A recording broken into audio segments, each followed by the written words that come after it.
ನಮಸ್ಕಾರ, welcome back to my channel. ನಾನು ನಿಮ್ಮ ಪ್ರೀತಿಯ ಪವಿತ್ರ. ಎಲ್ಲರೂ ತುಂಬ ಚೆನ್ನಾಗಿದ್ದೀರ ಅಂತ ಭಾವಿಸ್ತಾ ಇವತ್ತಿನ ಒಂದು ವ್ಲಾಗನ್ನು ನಾನು ನಿಮ್ಮ ಜೊತೆ ಶೇರ್ ಮಾಡ್ಕೊಳ್ತಾ ಇದ್ದೀನಿ. ಸ್ನೇಹಿತರೆ, ಇವಾಗ ಆಲ್ರೆಡಿ ಟೈಮ್ ಬಂದುಬಿಟ್ಟು 10:30 ಆಗಿದೆ. ಸೊ ಇದು ಸ್ಯಾಟರ್ಡೇ ವ್ಲಾಗು. ಸ್ಯಾಟರ್ಡೇ ಆಗಿರೋದ್ರಿಂದ ಮಕ್ಕಳು ಕೂಡ ಬೇಗ ಸ್ಕೂಲಿಗೆ ಹೋದರು. ಸೊ ಮಕ್ಕಳನ್ನು ಸ್ಕೂಲಿಗೆ ಕಳಿಸಿ ನಂತರ ಕಿಚನ್ ಎಲ್ಲ ಕ್ಲೀನ್ ಮಾಡಿಕೊಂಡು ನೆಕ್ಸ್ಟ್ ನಾನು ಕೂಡ ತಲೆಸ್ನಾನ ಎಲ್ಲ ಮಾಡಿಕೊಂಡೆ. ಸೊ ಇದು ಪೀರಿಯಡ್ ಲಾಸ್ಟ್ ಡೇ. ನಮ್ಮನೇಲಿ ಪೀರಿಯಡ್ ಆದಾಗ 5 ದಿನ ಯಾರೂ ದೇವ್ರ ಪೂಜೆ ಮಾಡೋದು. ಸೊ ನಮ್ಮ ಮನೆಯವರಂತೂ ದೇವ್ರ ಪೂಜೆ ಮಾಡೋದೇ ಇಲ್ಲ. ಇನ್ನು ಮಕ್ಕಳ ಹತ್ರ ನಾನು ಮಾಡಿಸೋದಿಲ್ಲ, ಯಾಕೆಂದರೆ ಕಳಶ ಎಲ್ಲ ತುಂಬಿಟ್ಟಿರ್ತೀವಲ್ವ. ಸೊ ಮಕ್ಕಳು ಮಿಸ್ಸಾಗಿ ಕೈ ಅಟ್ಟಿಸಿ ಏನಾದರೂ ಕೆಟ್ಟದಾಗಬಾರ್ದು ಅನ್ನೋ ಒಂದು ಉದ್ದೇಶಕ್ಕೆ ಸೊ ನಾನು ಕರ್ಟನನ್ನು ಹಾಗೆ ಬಿಟ್ಟಿರ್ತೀನಿ. ಸೊ ನಮ್ಮ ಮನೆಯವರಂತೂ ಮಾಡಲ್ಲ. ಇನ್ನು 5 ದಿನದ ತನಕ ಅದು ದೇವ್ರದ್ದು ಕರ್ಟನ್ ಏನಿರುತ್ತೆ ಅದನ್ನು ಕೂಡ ನಾವು ತೆಗಿಯೋದಕ್ಕೂ ಹೋಗಲ್ಲ, ಯಾರೂ ಪೂಜೆನೂ ಕೂಡ ಮಾಡೋದಿಲ್ಲ. ಸೊ ಇವತ್ತು 5ನೇ ದಿನ ಆಗಿರೋದ್ರಿಂದ ನಾನು ತಲೆ ಸ್ನಾನ ಎಲ್ಲ ಮಾಡಿಕೊಂಡು ನೆಕ್ಸ್ಟು ದೇವ್ರ ಮನೆಗೆ ಬಂದು ಫಸ್ಟು ಕರ್ಟನ್ ಎಲ್ಲ ತೆಗೆದು ದೇವ್ರ ಮನೆಯೆಲ್ಲ ಕ್ಲೀನ್ ಮಾಡಿಕೊಂಡೆ. ಆನಂತರ ನಾನು ದೇವ್ರ ಪೂಜೆ ಮಾಡೋದಕ್ಕೂ ಮುಂಚೆ ಫಸ್ಟು ದೇವರಿಗೆ ದೀಪಗಳನ್ನ ಹಚ್ಕೊಳ್ಳೋದು ನನ್ನ ಅಭ್ಯಾಸ. ಕೆಲವೊಬ್ಬರು ದೇವ್ರ ಪೂಜೆ ಆದ ನಂತರ ಕೊನೆಯಲ್ಲಿ ದೀಪ ಹಚ್ಬಿಟ್ಟು ಉದ್ಬತ್ತಿ ಹಚ್ತಾರೆ. ಫಸ್ಟು ನಾನೇನು ಮಾಡ್ತೀನಿ, ಪೂಜೆ ಇನ್ನೂ ಸ್ಟಾರ್ಟ್ ಮಾಡೋದಕ್ಕೂ ಮುಂಚೆ ಎಲ್ಲ ಕ್ಲೀನ್ ಮಾಡಿಕೊಂಡು ಆನಂತರ ದೇವ್ರ ಮುಂದೆ ದೀಪ ಹಚ್ಚಿ ಆಮೇಲೆ ಪೂಜೆನ ಸ್ಟಾರ್ಟ್ ಮಾಡ್ಕೊಳ್ತೀನಿ. ಹಾಗೆ ಸ್ನೇಹಿತರೆ, ನಾನೊಂದು ಆನ್ಲೈನಲ್ಲಿ ಒಂದು ಶಿವನ ಮೂರ್ತಿಯನ್ನು ತರಿಸಿದ್ದೆ. ಇದು ಬಂದುಬಿಟ್ಟು ಮರ್ಕ್ಯೂರಿ ಲಿಂಗ ಅಥವಾ ಪಾರದ ಲಿಂಗ ಅಂತ ಕರೀತಾರೆ. ಇದನ್ನು ಕೆಲವೊಂದಿಷ್ಟು ಸಾಮಗ್ರಿಗಳನ್ನ ಬಳಸಿ ಈ ಲಿಂಗುನ ತಯಾರಿಸಿರ್ತಾರೆ. ಈ ಲಿಂಗು ತುಂಬಾ ಚಿಕ್ಕದಾಗಿದೆ, ಆದರೆ ತುಂಬಾ ವೇಟ್ ಇದೆ, ತುಂಬ ಚೆನ್ನಾಗಿದೆ. ಸೊ ಇದು 2 days ಬ್ಯಾಕ್ ಬಂದಿದ್ದು, ಅಂದರೆ ನನ್ನ ಪೀರಿಯಡ್ ಆಗಿದೆ ಅಂತ ಹೇಳ್ಬಿಟ್ಟು ನಾನು ಇದನ್ನು ನಿಮ್ಮ ಜೊತೆ ಶೇರ್ ಮಾಡ್ಕೊಳ್ಳೋದಕ್ಕೆ ಹೋಗಲಿಲ್ಲ. ಇದರ ಅನ್ಬಾಕ್ಸಿಂಗ್ ಬಂದುಬಿಟ್ಟು ನಮ್ಮ ಮನೆಯವರೇ ಮಾಡಿದರು. ಹಾಗಾಗಿ ಅವರೇ ಅನ್ಬಾಕ್ಸಿಂಗ್ ಮಾಡಿಬಿಟ್ಟು ದೇವ್ರ ಮನೇಲಿ ಇಟ್ಟಿದ್ರು. ಹಾಗಾಗಿ ಇದನ್ನು ನಾನು ನಿಮ್ಮ ಜೊತೆ ಶೇರ್ ಮಾಡ್ಕೊಳ್ಳೋದಕ್ಕಾಗಿರಲಿಲ್ಲ. ಇವತ್ತು ಇದನ್ನು ಫಸ್ಟ್ ಡೇ ಪೂಜೆ ಮಾಡ್ತಿರೋದ್ರಿಂದ ಫಸ್ಟು ನಾನು ಗೋಮೂತ್ರ ತರಿಸಿದ್ದೆ. ಗೋಮೂತ್ರದಲ್ಲಿ ನೀಟಾಗಿ ದೇವ್ರನ್ನ ಒಂದು ಸಾರಿ ತೊಳ್ಕೊಂಡು ಆನಂತರ ಇದರ ಒಂದು ಪೂಜೆನ ಸ್ಟಾರ್ಟ್ ಮಾಡಿದೆ. ಹಾಗೆ ಇದು ಅಮೆಜಾನಲ್ಲಿ ತುಂಬಾ ಕಾಸ್ಟ್ಲಿ ಇತ್ತು, ಅಂದರೆ 1000 ಮೇಲೇ ಇತ್ತು. ಬಟ್ ಇದನ್ನು ನಾನು ಫ್ಲಿಪ್ಕಾರ್ಟಲ್ಲಿ ತರಿಸ್ಕೊಂಡಿದ್ದು. ಫ್ಲಿಪ್ಕಾರ್ಟಲ್ಲೂ ಇದ್ರದ್ದು ರೇಟ್ ಅಷ್ಟೇ ಇತ್ತು, ಬಟ್ ಏನೋ ಆಫರ್ ಬಿಟ್ಟಿದ್ರು ಅಂತ ಅನಿಸುತ್ತೆ. ಜಸ್ಟ್ ಇದು 198 ರೂಪಾಯಿಗೆ ನಾನು ತೊಗೊಂಡಿದ್ದು. ಆಫರ್ ನಡೀತಾ ಇತ್ತು ಅಂತ ಹೇಳ್ಬಿಟ್ಟು ಸರ್ಚ್ ಮಾಡಿದೆ ನಾನು ಎರಡರಲ್ಲೂ, ಫ್ಲಿಪ್ಕಾರ್ಟ್ ಮತ್ತು ಅಮೆಜಾನ್ ಎರಡರಲ್ಲೂ ಕೂಡ ಸರ್ಚ್ ಮಾಡಿದಾಗ ನನಗೆ ಫ್ಲಿಪ್ಕಾರ್ಟಲ್ಲಿ ಸ್ವಲ್ಪ ಕಡಿಮೆ ರೇಟು ಅಂತ ಅನ್ನಿಸ್ತು. ಹಾಗಾಗಿ ಅದರಲ್ಲೇನೆ ತರಿಸ್ಕೊಂಡೆ. ತುಂಬಾ ಚೆನ್ನಾಗಿದೆ. ಲಿಂಗು ಮಾತ್ರ ತುಂಬಾ ವೇಟ್ ಆಗಿದೆ.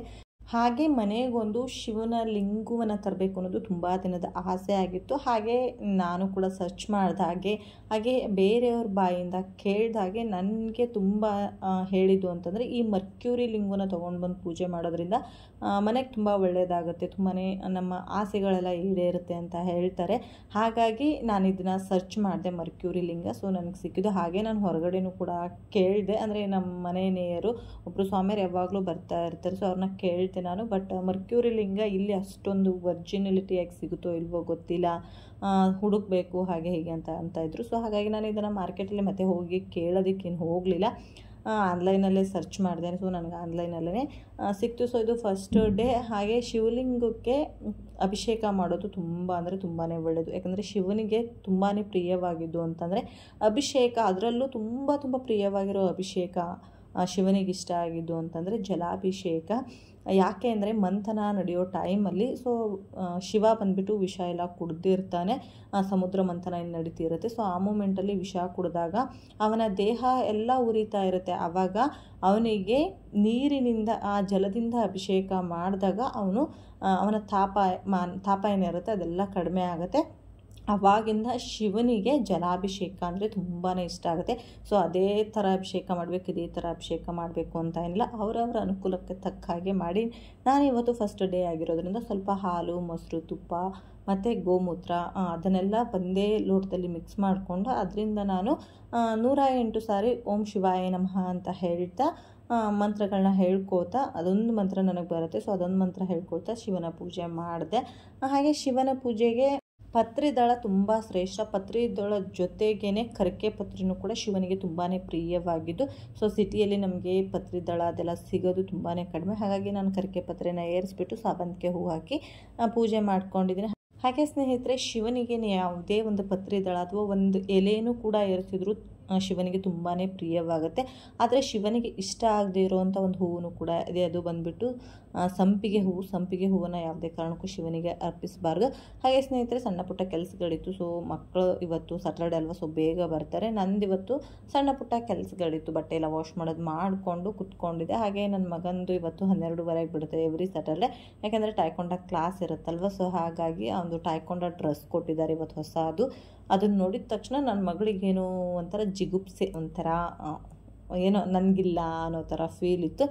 ಅದನ್ನು ನೋಡಿದ ತಕ್ಷಣ ಅವ್ರ ಅಪ್ಪಂಗೆ ಅದು ತಡ್ಕೊಳ್ಳೋದಕ್ಕಾಗಲಿಲ್ಲ. ಸೊ ನನ್ನ ಮಗಳು ತುಂಬ ಫೀಲ್ ಮಾಡ್ಕೊಂಬಿಟ್ಲು, ತುಂಬಾ ಬೇಜಾರು ಮಾಡ್ಕೊಂಬಿಟ್ಲು ಅಂತ ಹೇಳ್ಬಿಟ್ಟು ನನ್ನ ಮಗನ ಮೈ ಮೇಲಿರೋ ಡ್ರೆಸ್ನ ಬಿಚ್ಚಿಸ್ಬಿಟ್ಟು ಮಗಳಿಗೆ ಹಾಕಿ ನೋಡ್ತಾ ಇದ್ರೆ, ಚಿನಿಮಾ ನಿನಗೂ ನೆಕ್ಸ್ಟ್ ಇಯರು ಸಿಟಿಗೆ ಅಡ್ಮಿಷನ್ ಮಾಡಿಸ್ತೇವಲ್ವ, ಸೊ ಆವಾಗ ನಿನ್ನೂ ಕೂಡ ನಾನು ಟೈಕೊಂಡ ಕ್ಲಾಸು ಕರಾಟೆ ಕ್ಲಾಸಿಗೆಲ್ಲ ಹಾಕ್ತೀನಿ, ಅವಾಗ ನಿನಗೂ ಈ ಥರ ಡ್ರೆಸ್ ಕೊಡ್ತಾರೆ, ಇವಾಗ ಜಸ್ಟ್ ಹಾಕ್ಕೊಂಡು ನೋಡು ಅಂತ ಹೇಳ್ಬಿಟ್ಟು ಅವ್ರ ಪಾಪ ಹಾಕಿ ನೋಡ್ತಾ ಇದ್ದಾರೆ. ಹಾಗೆ ಸ್ನೇಹಿತರೆ, ತುಂಬ ಅಂದರೆ ತುಂಬಾ ಒಳ್ಳೆಯದು ಹೆಣ್ಮಕ್ಳಿಗೆ ಕರಾಟೆ ಕ್ಲಾಸ್ ಕಲಿಸೋದು. ಯಾಕೆಂದರೆ ಇವಾಗಿನ ಪ್ರಕೃತಿ ಆಗಿದೆ, ಎಲ್ಲಿ ನಾವು ನೋಡಿದ್ರೂ ಕೂಡ ಒಂದು ಟಿವಿ ಆನ್ ಮಾಡಿದ್ರು, ಮೊಬೈಲ್ ಆನ್ ಮಾಡಿದ್ರು, ಬರೀ ರೇಪ್ ಕೇಸಸ್ಸೇ ಕೇಳಿಸ್ತಾ ಇದೆ. ಈಗ ಒಂದು ಹೆಣ್ಣು ಹುಟ್ಟಿದೆ ಅಂದರೆ ಯಾಕಪ್ಪ ಹುಟ್ಟಿದೆ ಅನ್ನೋ ಒಂದು ಪರಿಸ್ಥಿತಿಗೆ ಬಂದುಬಿಟ್ಟಿದೆ. ಅಂದರೆ ಅಷ್ಟೊಂದು ಮನಸ್ಸಿಗೆ ನೋವು ಆಗುತ್ತೆ. ಸುತ್ತಮುತ್ತ ಎಲ್ಲ ಕೇಳಿದಾಗ ಯಾರನ್ನ ನಂಬಬೇಕು, ಯಾರನ್ನ ಬಿಡಬೇಕು ಅನ್ನೋದು ಕೂಡ ಗೊತ್ತಾಗಲ್ಲ. ಮನೆ ಅಕ್ಕಪಕ್ಕದವ್ರನ್ನೂ ನಂಬೋದಕ್ಕೂ ಸಹ ಒಂದೊಂದು ಸಾರಿ ತುಂಬಾ ಭಯ ಆಗೋಗ್ಬಿಡುತ್ತೆ. ಯಾಕೆಂದರೆ ಅಷ್ಟೊಂದು ಹೊರಗಡೆ ನಡೀತಾ ಇರೋದು, ಹೆಣ್ಣಿಗೆ ಯಾವುದೇ ಒಂದು ಬೆಲೆನೂ ಕೂಡ ಇಲ್ದಾಗ ಆಗೋಗ್ಬಿಟ್ಟಿದೆ. ಹಾಗಾಗಿ ನನಗೆ ಎಷ್ಟೋ ಸಾರಿ ಅನಿಸುತ್ತೆ, ಫಸ್ಟಿಗೆಲ್ಲ ಹೆಣ್ಣು ಬೇಕು ಅಂತ ಬಯಸಿ ಇವಾಗ ಯಾಕಪ್ಪ ಹೆಣ್ಣು ಹುಟ್ಟಿದೆ ಈ ಥರದ್ದೆಲ್ಲ ಕೇಳ್ತಾ ಇದ್ದೀನಲ್ಲ ಅನ್ನೋ ಥರ ಫೀಲ್ ಇರುತ್ತೆ.